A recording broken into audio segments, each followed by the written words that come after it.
watch the clock. Oh, I might be moving around. Let me listen to this angle. So, okay, great. So, what are you playing? I'm playing the Scherzo from Mendelssohn's A Midsummer Night's Dream.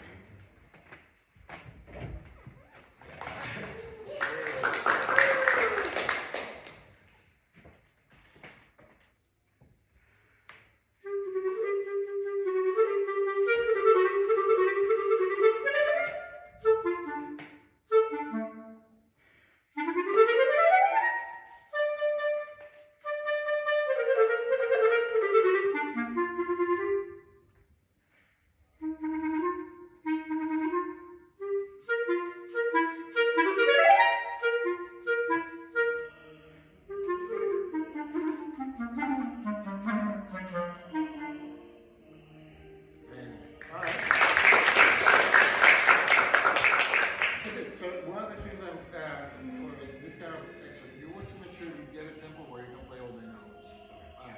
Okay. So there's that little spot in here where we have that little mishap. Okay, but it's like one of those things that it takes a little time to actually get to practice, with calm, because you see that the thing for something like this is what you want to have is accuracy, is not speed. Accuracy first, and then speed. Like if you play it well or a little slow, people will listen to it and they might be interested to hear you play it faster. If you go fast and you screw up, it's then people are not as forgiving. So the thing is to try to get it in a place where you can be a little bit more accurate. Now, I just was seeing that the fingering that you're using, those fingers is for this, and then you have a flip, right? That's why we screw up. Okay. So I recommend, actually, you have to practice slowly to change it to the difference, to the other side. So then you are on the right. Okay. So then you don't have to flip. Right? So, like, and you're there. Okay. So you're successful. Then the other thing is, we are usually trying to be very lucky enough we can basically articulate all the notes, but there's a great deal of detail in here that when we go fast makes a big difference in terms of how it comes out, the perception. So then, because it goes fast, it's hard to hear, but you can feel it. And what it is that, you see, you were playing very well, but the eighth notes were, in here what we have is one eighth note, one eighth note, and then 4 sixteenths. But here, for the clarinet, it's actually, where's your staccato? On the 16th. No, but look, it's right there. No, on the 8th. Right. So it's right there. So the eighths are the ones that you have to play. And then when do you get staccato on the 16ths? Not until 8th. Right. So the thing is, so that you have to practice slowly so that then you can go.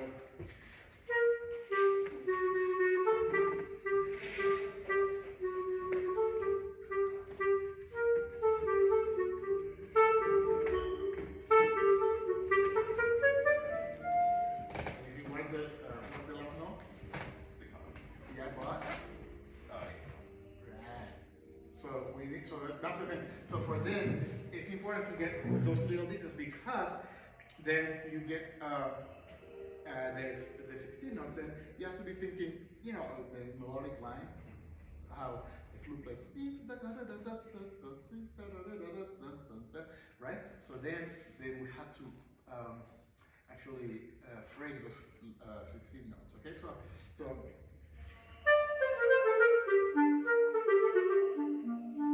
Right, so we're just playing the harmony, but you still have to go and phrase it the same way. So,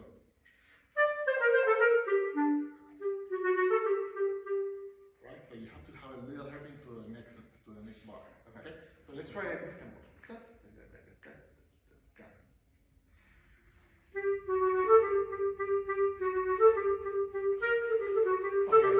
right. But you see, you went. Well, you have four bass notes, Yeah. right?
then the accent, right? So we need to show that.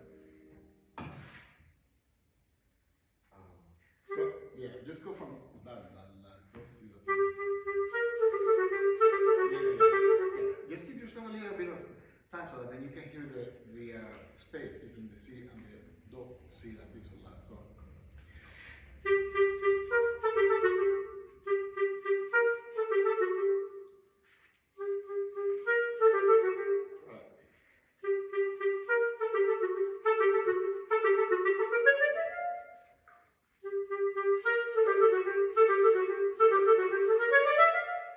Very good. And then the next thing is just to make sure that we can play those the penultimate pair of 16 notes long. So that then you can show the shortness in the staccato one. Okay. So this is pretty good. Let's just go even slower. This tempo, so we can hear every little detail that's in there. Oh.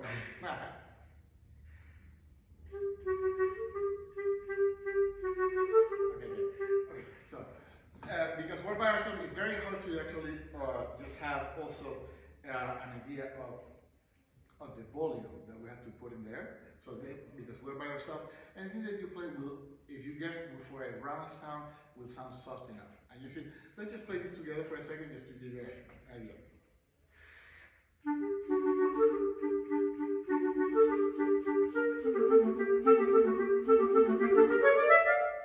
And I'm just going. And you see how much sound you have to put in there? Yeah. And then there's two flutes and then two bassoons. Right? So you actually have a little bit more room to tank up and then put a little bit more sound. Okay? Yeah.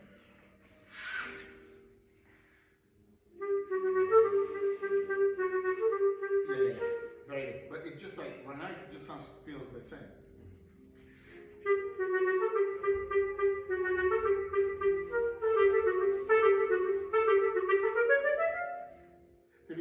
See, the thing is that when, and then we have to always when we're practicing slowly, to overemphasize the phrasing, because when we go fast, there's very little time, so the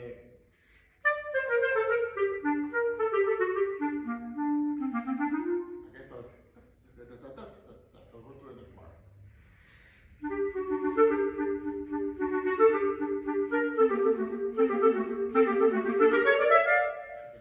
Very good. And now, let me hear it by yourself to give all the detail. Now that's slower. Okay.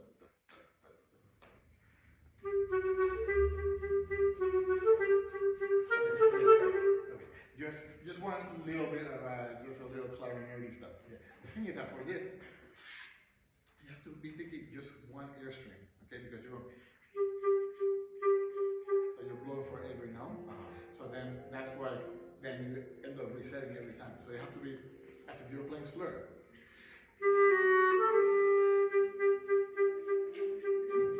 So one air string, okay?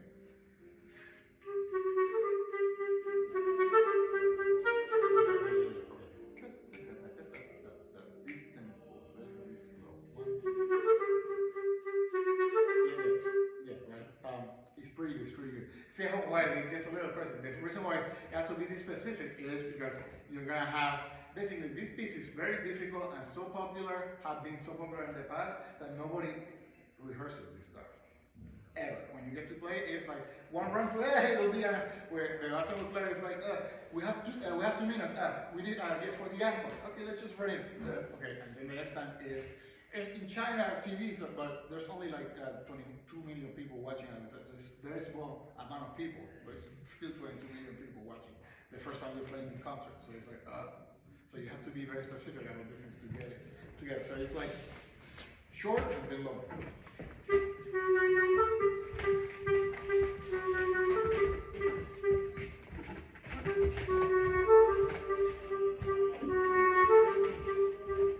Good. And I keep doing that's much better.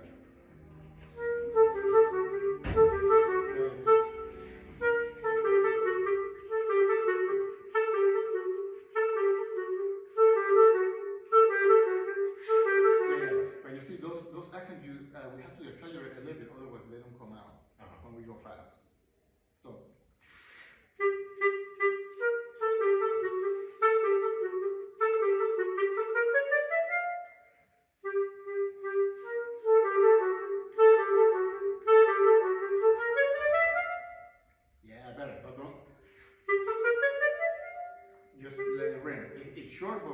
shorten it with release of air, not with the tongue. Okay. Yes. Good. Now a little faster. I need to go to the next bar.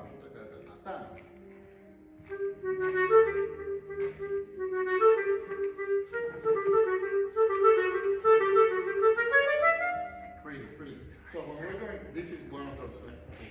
So we need that little, that accent. Okay, a little bit more. Okay. Then keep going. Si, so. Now you see, yeah, we're in that little habit.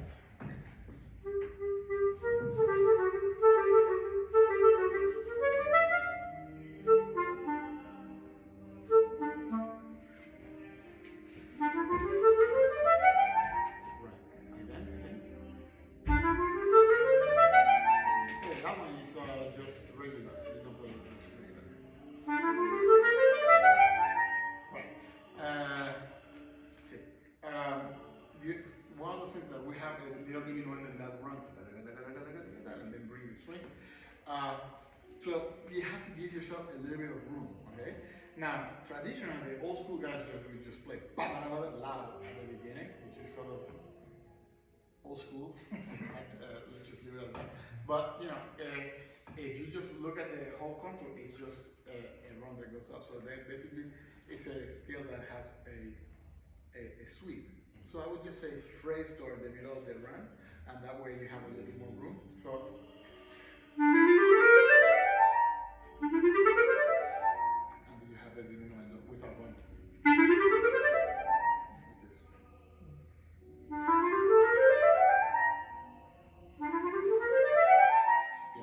Basically, so do a little percent to the D, and then make sure that you have full sound. Right,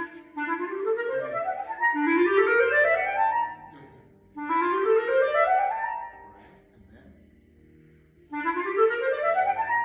Right, but yeah, so the trick is to try to get us to just phrase with the air the same way that we're tonguing. Okay, try it again.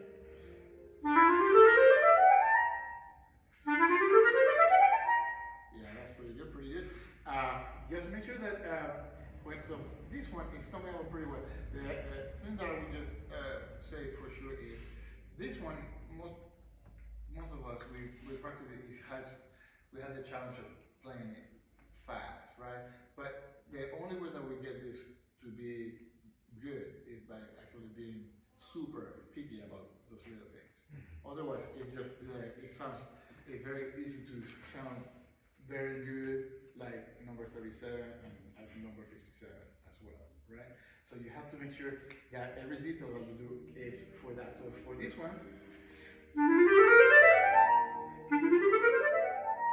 so you have a little bit more of that, the run. You have to be basically voice. The thing that makes it a little hard for us is that the way that we have to voice it has to have a particular shape for the sound, right? But then we have to move the tongue so it gets out of place. But the trick is to try to get us back as closely as possible, as soon as possible, so we can match that. Can I say, for us string players, where I'm listening to the going like tonguing, what does that mean? Voicing, what does that mean, right? But what is absolutely applicable is, Ricardo keeps stopping you and telling you, let's do it slowly, I want you to hear it. What is the length of this note? It's not the same as the length of these notes. How much stopping do you do here? Oh, we don't articulate here. We're right. The contour of the line. This goes here. It comes away from here. Right? It's that much detail that Ricardo's listening for, that I'm listening for. Right? If you don't think that way, very easily this passage, just like when we are playing it too, sounds like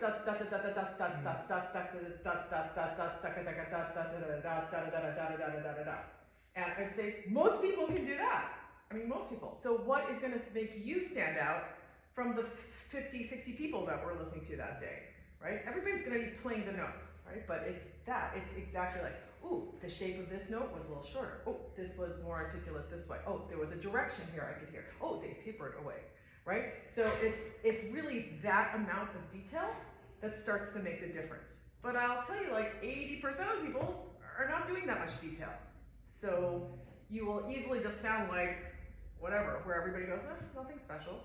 But it's when you add this much detail is when it starts to give rise to like where it sounds like you're playing at a different level. Okay, but it's a lot of detail. Yeah. Yes, and the good news is that I only trying to bring forth what's actually printed on the page, right? I'm not inventing, my musical idea of Mendelssohn or my idea of what it should be. It's like, no, it's what's actually there, right? Yeah. So that is the thing. We are in an era where we talk about finding our individuality and being special, etc. So it's well, that is important. What I would say is that often in that pursuit of individuality, we tend to basically use music to fulfill our emotional and instrumental needs, right?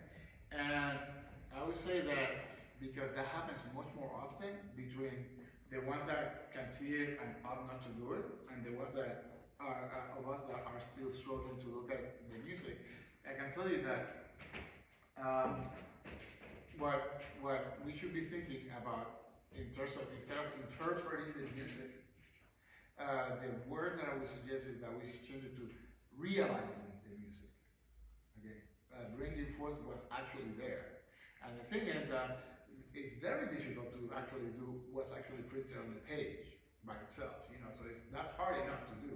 And I would say that if we try to do it with as much fidelity as possible, then even if we think, we're not going to do anything special ourselves, we're just going to try to make the best sound I can make and then put every single little bit of detail that's on the page, bring it forth, then actually we will by default be special because most people don't do it. That's the first thing. And then secondly, then we have a little bit of what I would call a little closer to a divine interpretation, meaning we are getting closer because we are trying to get as close as possible to the composer's intention. And even though I think I'm an okay musician, but I think that Felix is a little better. Maybe a little better. Mendelssohn I'm not is sure. better. But Mendelssohn is better. yeah, Felix Mendelssohn. Yeah, Felix was pretty good. So I would say, let me just try to do that. I'd rather see if I can do a hero, and then go from there. Okay. So so my answer is that you are doing very well with the good news is you have the speed and the timing to do it well, and because you can already start play all the notes fast, then you actually have the luxury of actually taking it a step way back to work on all these little details, because you don't have to worry, I'm not sure I can tone it that fast, because you just did, and they did very well minus one measure, okay? So that's, but seriously, it's like, okay, so it's there, it's all already, you already have that. You already know how to do that. Yeah, and you right? have It the won't ability be to do hard to get back to that again, right? What's hard to do is all the details and that. So you have room to just look, because you already know. You already know how to do that. And just so that you know, I mean, there's a, I wrote this in a book of quotes and everything, and that a music critic actually asked Mendelssohn, because he conducted a lot of his music, right? And he supposedly used to take very brisk tempos to his music, and he was not even joking when he was how do you conduct your music so fast? I said, because if I go slower, then you can hear all the mistakes in musicians. That's a little severe, but so that is one of those. So and then we had to try to just take a little bit of time to get that going. Okay, very good. Next one.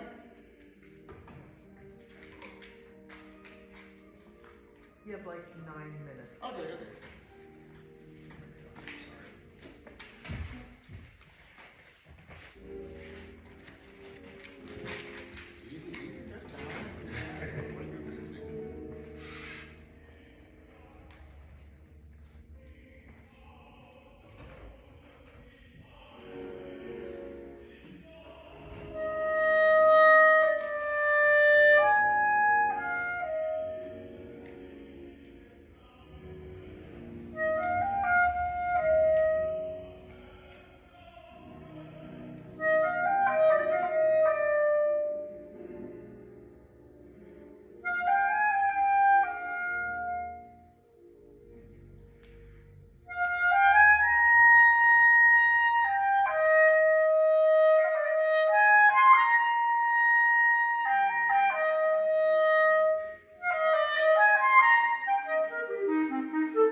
right here, it's okay, but you only want to have beats. Yeah, for next time, okay. So, just working backwards. For that one, I think that once you start a trill, if you think, to bring the orchestra in the third beat, right? Right? Then you can do the trill and intensify the crescendo toward the third beat, so then you have a taper. And as we do the crescendo, so does the trill. So we speed according to the crescendo. So.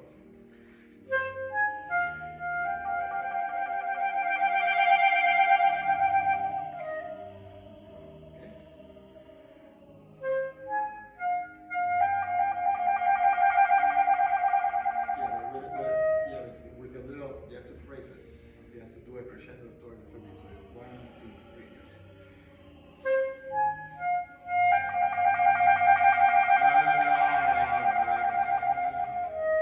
Yeah, don't throw too much because it has to be almost as if it is going. Okay, very good. Now, so this one is also one of these. Finally, it's very nice. You get to play, showcase your sound. Okay, and you have these phrases that are similar. Right? But one of the things that we have to be thinking, similar doesn't mean the same, right? So you have, you have to make sure that we have, that you showcase the actual differences, okay? So you have the first one also, out there you have to bring forth the things of the phrasing, like the appoggiatura. You have to get going to the appoggiatura, right? Okay, so you have to make sure that you don't let them imagine that you did it. You have to be able to hear it, okay? And then the second one, in this in all kinds of music, but especially early romantic and classical period, the place where you get to actually showcase your individuality, basically, is in the turns, in the adornments of the music, right? And Beethoven has it written in there, but you see, if the piece was without,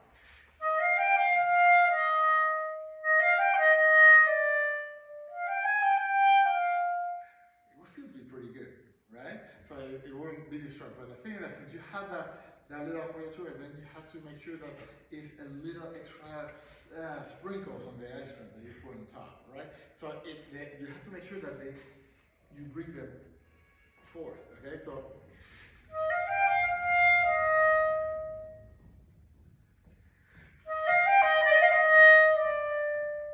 So it's not. It's like, oh, what happened? Yes, nice. Okay, the other thing is that try to tank up, okay, so that then you have one phrase.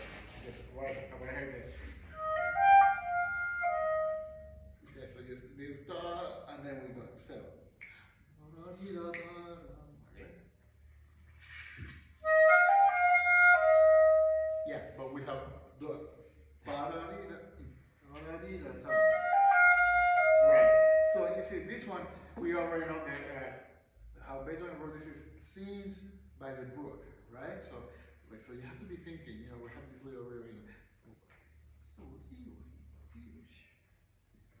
The violins are playing the little waves that you see in there, right? So you have to just go with the flow.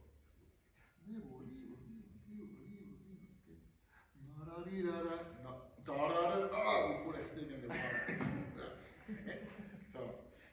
Okay, so let's start from the beginning. The first thing is, this is very good, but you have to make sure that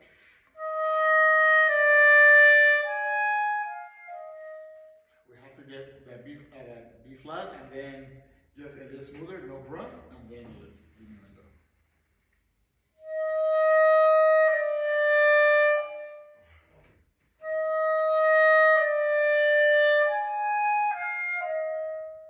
Good, but I have to return it.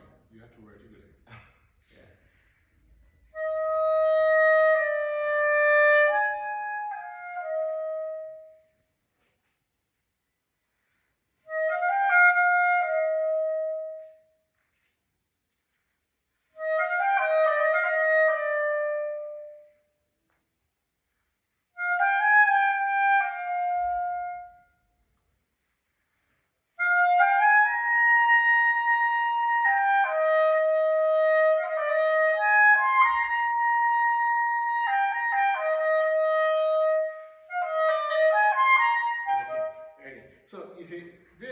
is these two measures are the same thing. It's an expression that repeats itself, and then he puts on a apoyatura, and then this little Ricardo, and then I'm very happy, and then he embellishes in the second one. So it's like.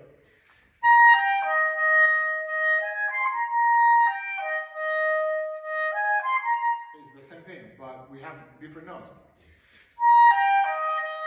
I'm so happy, yeah. My heart is bursting. And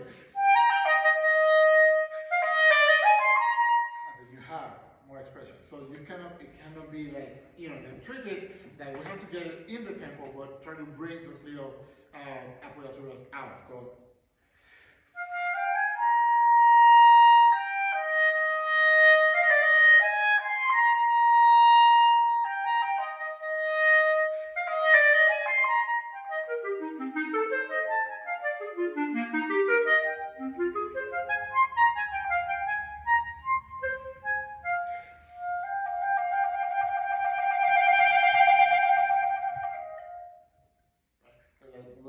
just a little bit more, okay? So let's go from there and bring it up.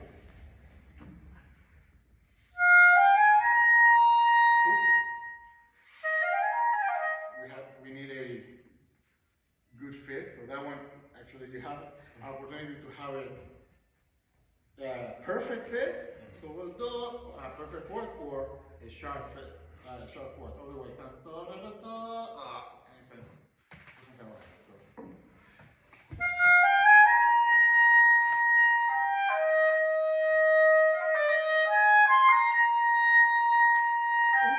Sorry, I didn't hold that too long. Yeah.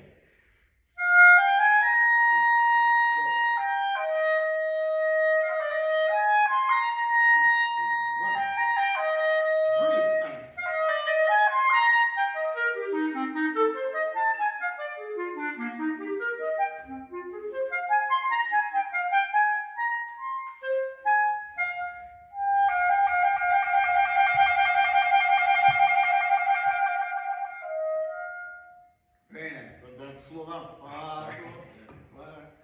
There we go, okay?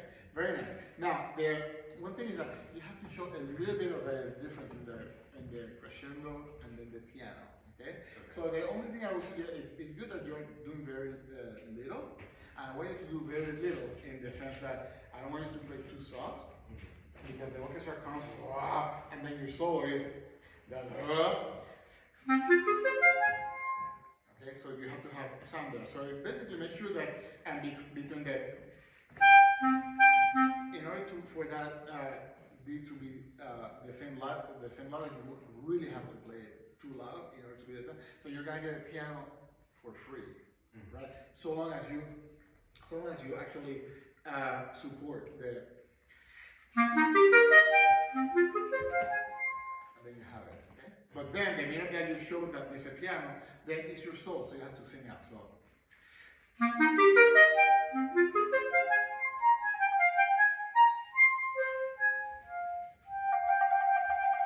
Okay, let's try it. Do fa la, do fa la.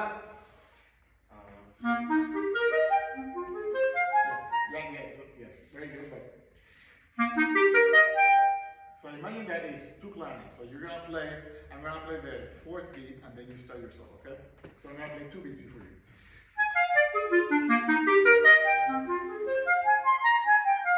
See what I mean? Yeah. So you see, you have to be able to sing it out, but then I have to show that dynamic change.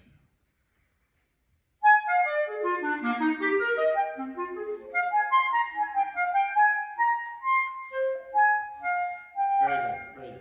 Nice. The only thing is, the last thing is, I actually playing this. It's very interesting that with all the orchestra I had to play this because of that crescendo, and then you actually have to wait a little bit to play rezo, the piano. So basically, you have time for a breath there. Okay. So even if by yourself you don't want to take the breath, you still have time for clearing the sound. So.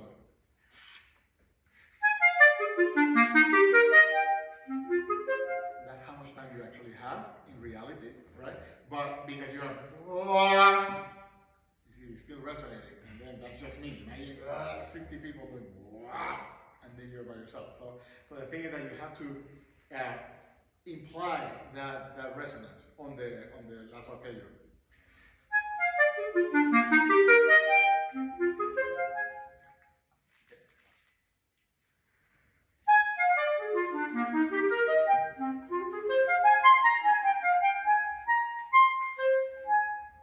Yeah, that's it.